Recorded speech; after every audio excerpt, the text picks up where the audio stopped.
बड़े भट खौआ आए बाराती। वाह!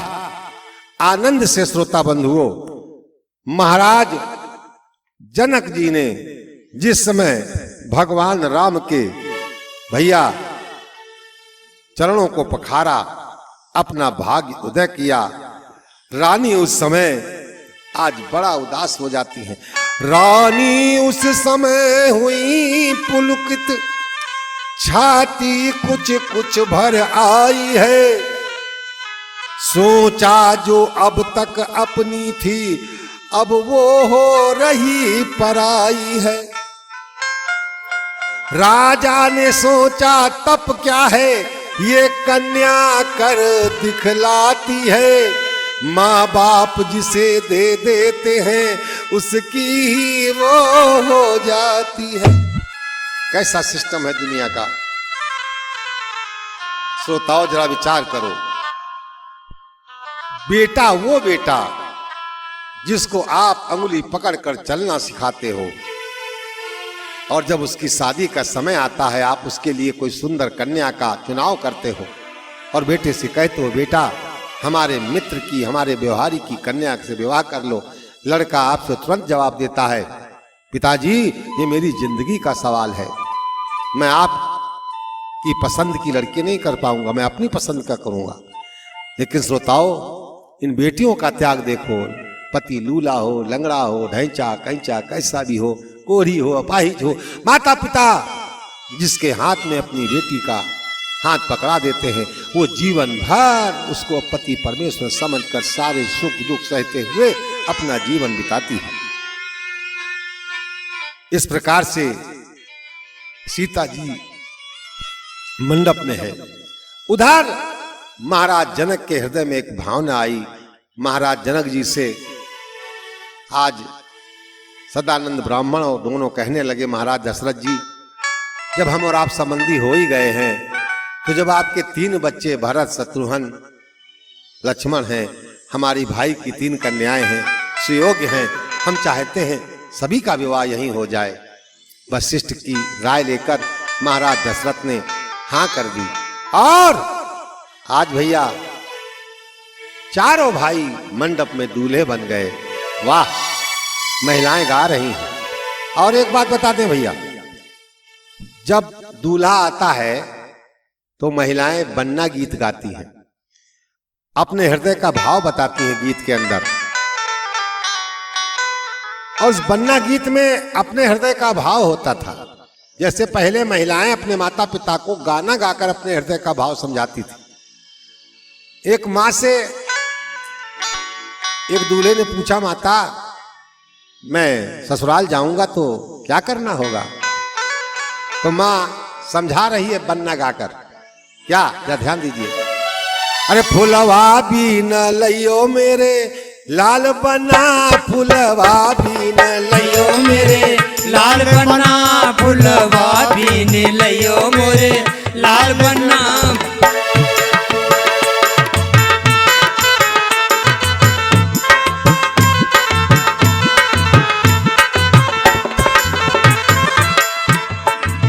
लाल बना हो, लाल बना हो, लाल बना हो, लाल बना हो, फुलवा भी न लियो मेरे लाल बना, फुलवा भी न लियो मोरे लाल बना, फुलवा भी न लियो मोरे लाल बना।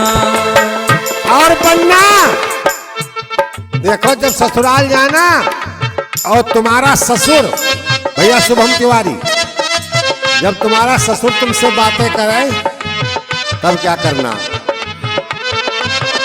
बन्ना ससुरा पूछे बातियां बना, ससुरा पूछे बातियां बना, ससुरा पूछे बातियां बना, ससुरा पूछे बातियां बना।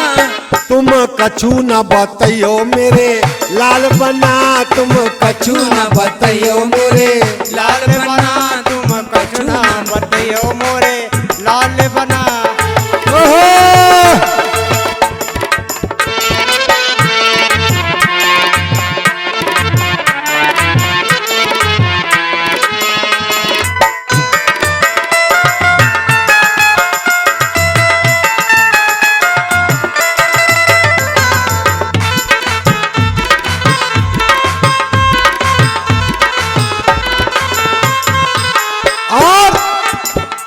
मम्मी अगर सासू बात करे तो बन्ना सासू पूछे बातियां बना, सासू पूछे बातियां बना, सासू पूछे बातियां बना, सासू पूछे बातियां बना। तुम बौरे बन जइयो मोरे लाल बन्ना, तुम बौरे बन जइयो मोरे लाल बना, तुम बौरे बन जइयो मोरे लाल बना।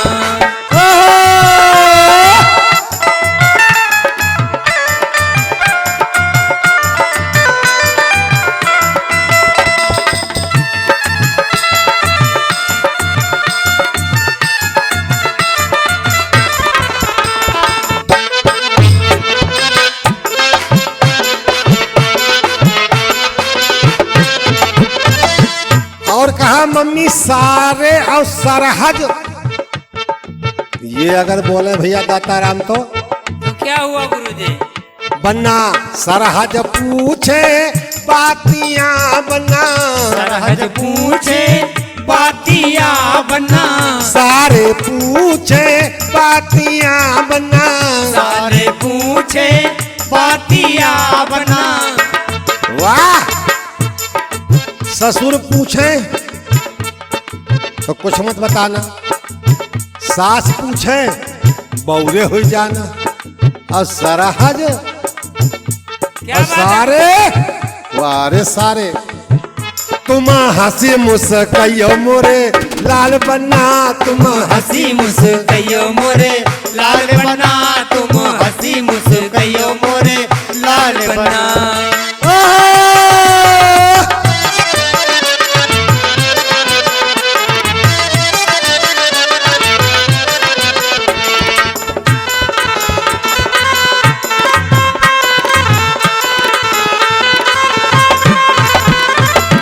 जय हो। आज बड़े आनंद से भैया चारों भाई मंडप में दूल्हे बने हुए हैं, कन्यादान हो रहा है, कन्यादान। ये जब भांवरे पड़ती हैं तो ये महिलाएं एक गीत गाती हैं।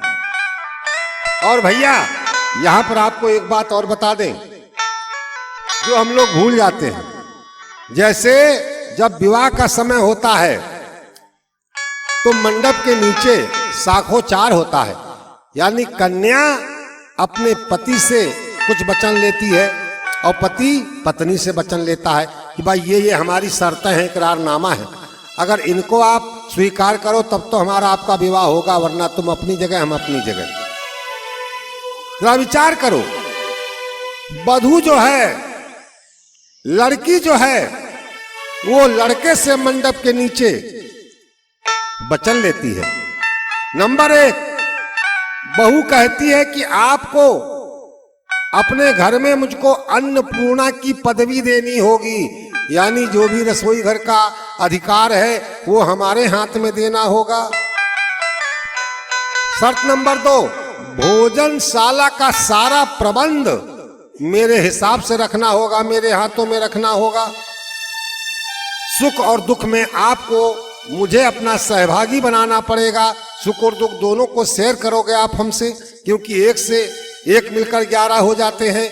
मेरी ही देख रेख में घर की सारी धन और संपदा ये आपको रखनी होगी, अपने आय और व्यय का हिसाब मुझको आपको देना होगा।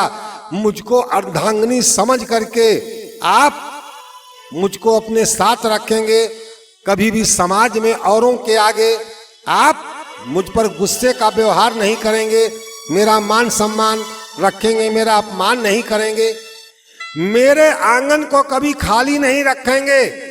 मेरे आंगन में एक गौ रूपी धन यानी गाय या कोई दूध देने वाला जानवर, ये आपको मेरे आंगन में रखना होगा और उसके दूध और दही पर मेरा अधिकार होना चाहिए। और ऋतु के हिसाब से, समय के हिसाब से ही आप मुझ पर अपना प्रेम दर्शाएंगे, कभी भी ऋतु के नियम का उल्लंघन नहीं करेंगे। तीर्थ यज्ञ दानादि कार्य में आपको मुझको अपने साथ रखना होगा, लोक और परलोक सुधारने के लिए ऐसे काम करने होंगे। और जब ऋषि जीवन महात्मा बन जाओ तो अकेले नहीं बनोगे, हमको साथ लेकर जाओगे। ये शर्तें अगर मंजूर हैं तब तो मैं आपके साथ फेरे डालूंगी, वरना नहीं डालूंगी। लड़के ने कहा मंजूर है। लड़का कहता है हमको मंजूर है। लड़का फिर लड़की से कुछ वचन लेता है। वधू से मांगे वर ने वचन ये 5, वन उपवन में प्रिय अकेले रखना कभी न पाओ। लड़का कहता है हमारी शर्त सुनो, कभी भी आप अकेले वन में उपवन में नहीं जाओगी, मुझसे पूछकर जाओगी। दूसरी बात, पति का जीवन पति के संग में, पत्नी का जीवन पति के संग में है, अकेले उसको अच्छी सैर नहीं लगती है। कभी भी मदिरा पान करने वाले सुरा सेवियों, शराब पीने वालों के से आप बात नहीं करोगी और कुसंगियों का साथ नहीं करोगी। बिना पूछे कभी मैके नहीं जाओगी। अपने यहाँ भैया मेरा मान और सम्मान रखोगी। शीलता यानी कभी मर्यादा तोड़कर समाज में नहीं हंसोगी। अधिक हंसने से रार पैदा होती है। पति कैसा भी हो तुमको उससे प्रेम का व्यवहार रखना होगा। निगमागम बतलाते हैं कि नारी का धर्म यही है। बोलो हमारी शर्तें मंजूर है? कन्या ने कहा मंजूर है। तो अब जब दोनों ने ये शर्तें मंजूर कर ली और हर दूल्हा हर दुल्हन ये शर्त एक दूसरे से लेते हैं, लेकिन जिंदगी में निभाते नहीं। लेकिन जब आपने वचन लिया है, आपने सौगंध ली है, तो इन चीजों को आपको निभाना चाहिए, वरना अदालत में इस बात पर भी आप पर कानून लागू हो सकता है कि आपने वचन लिया है। हिंदू पद्धति के अनुसार आपको इस वचन को पूरा करना होगा। अब भैया भावरे पड़ रही हैं। वाह, एक कियरिया मजाऊ बोए बाबूल, एक कियरिया में धान रे। एक किरैया में जाऊं बोए बाबूल, एक किरैया में धान हो। एक कियरिया मजाऊ बोए बाबूल, एक कियरिया में धान रे। एक किरैया में जाऊं बोए बाबूल, एक किरैया में धान हो। ये जौ और धान, जौ क्या होता है बेटा? जौ एक ही जगह जमता है, एक ही जगह बढ़ता है, एक ही जगह खपता है, एक ही जगह नष्ट हो जाता है। और धान होती है बेटी, जिसकी पौध यहाँ लगाई जाती है, 21 या 25 दिन के बाद में उखाड़ कर कहीं भी लगा दी जाती है। वो वहीं पर पनपती है, वहीं बढ़ती है, वहीं खपती है। मंगल मुखिया मंगल गावे, मुखिया मंगल गावे। आज धर्म केरी बेर हो, आज धर्म तेरी बेर हो। एक कियरिया मजऊ बोए बाबूल, एक कियरिया मधान रे। एक किरैया में जाऊं बोए बाबुल, एक किरैया में धान हो। तीसरी कियरिया में तुम बैठे बाबूल, देत कुंवारी को दान रे। तीसरी की अरिया माँ तुम बैठ बाबुल, देत कुंवारी को दान रे। तीसरी कियरिया में तुम बैठे बाबूल, देत कुंवारी को दान रे।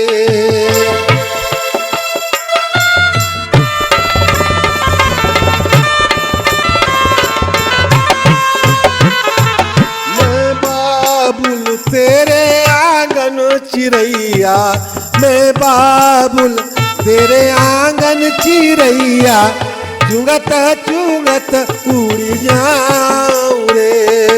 मैं बाबुल तेरे आंगन चिरैया, चुमत चुमत उड़ जाऊं रे।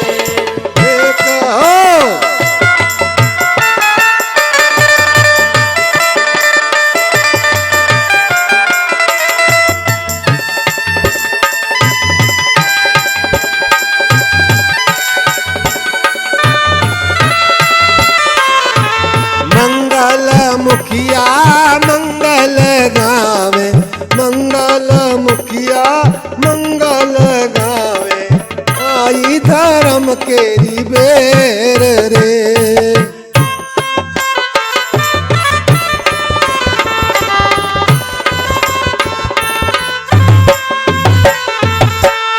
श्रोता बंधुओं, विवाह में हर चीज तो बड़ा आनंद से बीत जाती है, लेकिन श्रोताओं, विवाह में एक अंतिम सीन ऐसा होता है जो हर व्यक्ति का सीना फटने लगता है, और वो होती है विदाई। अरे जिस परिवार के जिस आंगन में बेटी पलती है, पुष्टी है, बड़ी होती है, और एक समय वो आ जाता है अपने उस बाबुल के आंगन को छोड़कर किसी अन्य आंगन में उसको जाना पड़ता है। आज सीता जी चलते चलते अपनी माता सुनैना के गले में मिलकर रो रही है, और माता आज समझा रही है सीता जी को, और विदाई हो रही है। हम इन्हीं शब्दों के साथ अपनी वाणी को विराम करेंगे। इससे अगली कथा आपको राम वनवास में मिलेगी, इससे पिछली कथा आपको लक्ष्मण और परशुराम संवाद में मिलेगी, उससे पिछली कथा आपको धनुष यज्ञ में मिलेगी। तो आइए श्रोता बंधुओं, कभी भी आपको हमारी कथा करानी हो, यज्ञ कराना हो, किसी अनुष्ठान में बुलवाना हो, राम कथा में बुलवाना हो, तो हमारा मोबाइल नंबर नोट करें 9651514201। तो आइए चलते चलते सीता की माता जी सीता को क्या समझा रही हैं और क्या समझाकर विदा कर रही हैं, इसी को सुनाते हुए हम अपनी वाणी को विराम देंगे। ना रो मेरी लाडो, जय हो। ना रो मेरी लाडो, भरने नो में नीर। ना रो मेरी लाडो, भरने नो में नीर। ना रो मेरी लाडो, भरने नो में नीर। ना रो मेरी लाडो, भरने नो में नीर। भरने नो में नीर हो, भरने नो में नीर हो। ना रो मेरी लाडो, भरने नो में नीर। ना रो मेरी लाडो, भरने नो में नीर।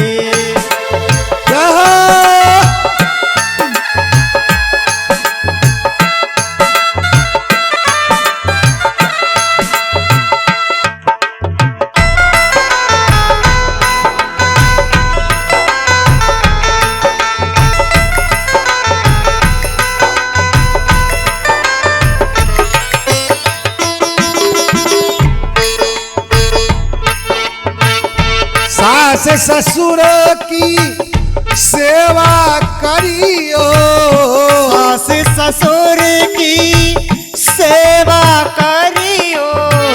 सास ससुर की सेवा करियो। सास ससुर की सेवा करियो।